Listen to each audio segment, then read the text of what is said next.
Visto que Todo-Poderoso não se encobriram os tempos, porque os que conhecem não veem os seus dias. Até os limites removem, roubam os rebanhos e os apacentam. Do órfão levam o jumento, tomam do penhor o boi da viúva. Desviam do caminho os necessitados e os pobres da terra juntos se escondem. Eis que, como os jumentos monteses no deserto, saem a sua obra, madrugando para a presa. A campina dá mantimento a eles e aos seus filhos. No campo cegam o seu pasto e vindimam a vinha do ímpio. Ao nu fazem passar a noite sem roupa, não tendo ele coberta contra o frio. Pelas chuvas das montanhas são molhados, e não tendo refúgio, abraçam-se com as rochas. Ao orfãozinho arrancam dos peitos e tomam o penhor do pobre. Fazem com que os nus vão sem roupa e os famintos tiram as espigas. Dentro das suas paredes espremem o azeite. Pisam os lagares e ainda têm sede. Desde as cidades gemem os homens, e a alma dos feridos exclama, e contudo Deus o não imputa como loucura. Eles estão entre os que se opõem à luz, não conhecem os seus caminhos e não permanecem nas suas veredas. De madrugada se levanta o homicida, mata o pobre e necessitado. De noite é como um ladrão. Assim como o olho do adúltero aguarda o crepúsculo, dizendo, não me verá o olho nenhum, e oculta o rosto. Nas trevas, minam as casas que de dia se marcaram, não conhecem a luz, porque amanhã, para todos, ele é como sombra de morte, pois sendo conhecidos sentem os pavores da sombra da morte. É ligeiro sobre a superfície das águas, maldita é a sua parte sobre a terra, não volta pelo caminho das vinhas. A secura e o calor desfazem as águas da neve, assim desfará a sepultura aos que pecaram. A madre se esquecerá deles, os vermes o comerão gostosamente. Nunca mais haverá lembrança dele, e a iniquidade se quebrará como uma árvore. Aflige a estéril que não dá à luz, e a viúva não faz bem. Até os poderosos arrasta com a sua força, se ele se levanta, não há vida segura. Se Deus lhe dá descanso, estribam-se nisso, seus olhos, porém, estão nos caminhos deles. Por um pouco se exaltam e logo se desaparecem. São abatidos, encerrados como todos os demais, e cortados como as cabeças das espigas. Se agora não é assim, quem me desmentirá e desfará as minhas razões?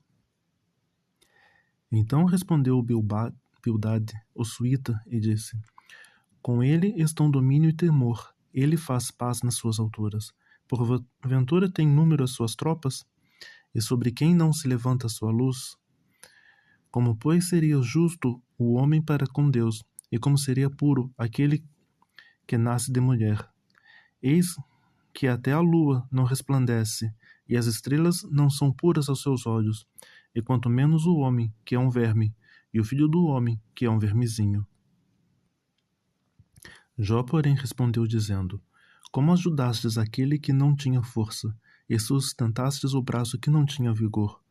Como aconselhastes aquele que não tinha sabedoria, e plenamente fizeste saber a causa assim como era? A quem proferistes palavras, e de quem é o espírito que saiu de ti? Os mortos tremem debaixo das águas como seus moradores. O inferno está nu perante eles, e não há coberta para a perdição. O norte estende sobre o vazio e suspende a terra sobre o nada. Prende as águas nas suas nuvens, todavia, a nuvem não se rasga debaixo delas. Encobre a face do seu trono, e sobre ele estende a sua nuvem. Marcou um limite sobre a superfície das águas em redor até os confins da luz e das trevas. As colunas do céu tremem e se espantam da sua ameaça. Com a sua força, fende o mar, e com seu entendimento abate a soberba. Pelo seu espírito ornou os céus, e a sua mão formou a serpente enroscadiça. Eis que isto são apenas as orlas dos meus caminhos, e quão pouco, e que temos ouvido dele, quem, pois, entenderia o trovão do seu poder? Prosseguindo Jó em seu discurso, disse, vive Deus, que desviou a minha causa, e o Todo-Poderoso, que amargurou a minha alma, que enquanto em mim houver alento, e o sopro de Deus nas minhas narinas, não farão os meus lábios iniquidade, nem a minha língua pronunciará engano. Longe de mim que eu vos justifique até que eu expire. Nunca apartarei de mim a minha integridade. A minha justiça me apegarei e não alargarei. Não me reprovará o meu coração em toda a minha vida.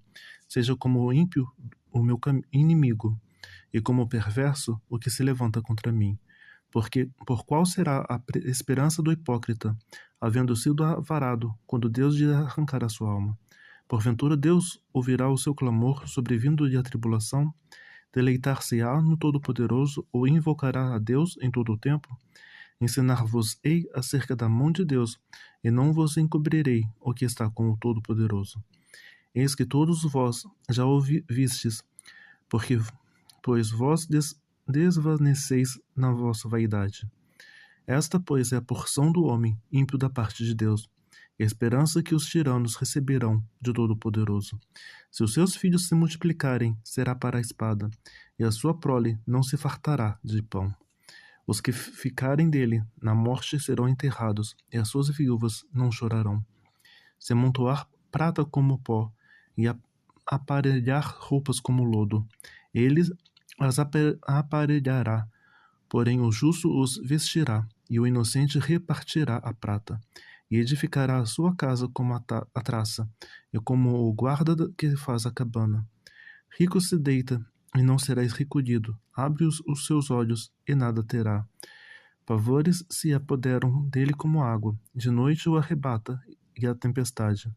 O vento oriental leva-o, e ele se vai, e varre-o com ímpeto do seu lugar. E Deus lançará isto sobre ele, e não lhe poupará, irá fugindo na sua mão. Cada um baterá palmas contra ele, e assobiará, tirando-o do seu lugar. Na verdade, há veios de onde se extraía a prata, e lugar onde se refina o ouro.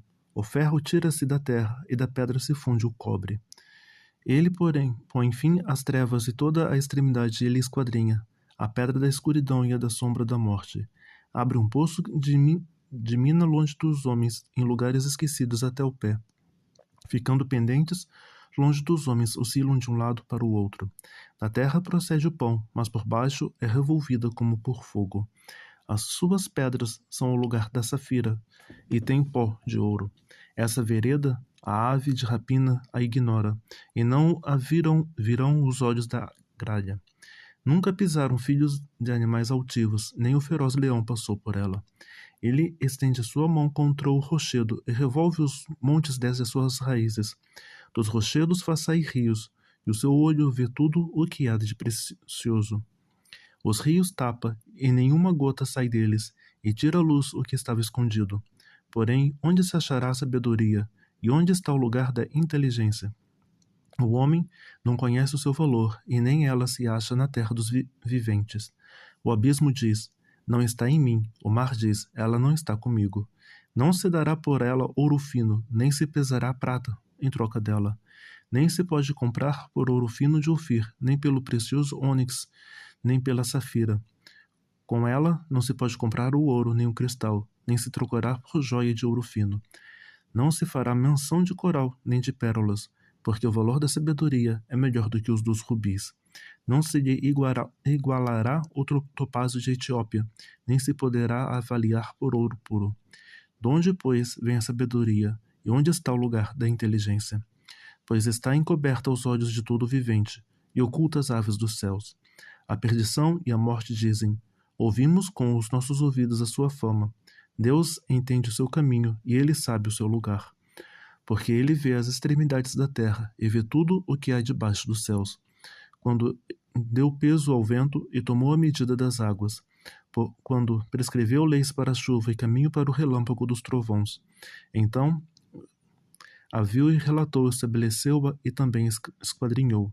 E disse ao homem, eis que o temor do Senhor é a sabedoria, apartai-se do mal é a inteligência.